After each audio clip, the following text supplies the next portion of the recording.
Уважаемые граждане Туркменистана, братья и сестры, сегодня я обращаюсь к каждому из вас с открытым сердцем и с уважением к нашему общему будущему. Мы народ Туркменистана, и мы имеем полное право спросить у президента нашей страны, почему нарушаются наши гражданские права, почему в нашей стране до сих пор нет свободы слова, свободы передвижения, свободы выбора. Когда, наконец, начнется реальная, а не показная борьба с коррупцией? Когда у простых людей появится работа, стабильность, уверенность в завтрашнем дне?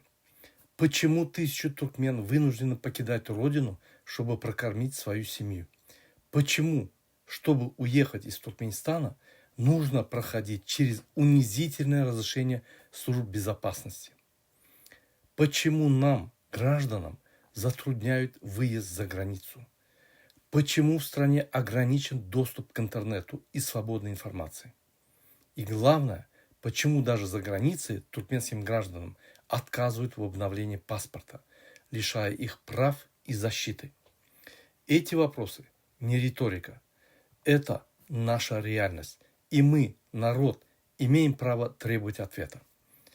Туркменистан подписал множество международных договоров и соглашений, Всеобщую декларацию прав человека, Международный пакт о гражданских и политических правах, Пакт об экономических и социальных правах, Конвенцию против пыток, Хельсинские соглашения ОБСЕ и трудовые конвенции Международной организации труда.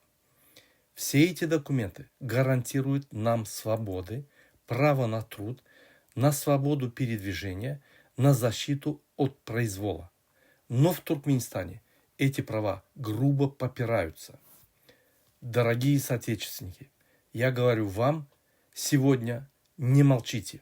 Ваш голос – это сила. Ваше право – это не привилегия, это основа свободы. Мы не призываем к беспорядкам. Мы призываем к сознательному, мирному сопротивлению нарушению наших прав. Объединяйтесь, говорите, пишите, делитесь правдой. Будьте смелыми. Вы не одни. Нас много, мы миллионы. И вместе мы можем вернуть достоинство нашему народу. Демократический выбор – это не преступление. Свобода – это не мечта. Это право каждого. С вами был представитель демократического выбора Туркменистана Мурат Курбанов. Спасибо. Живи свободно, Туркменистан.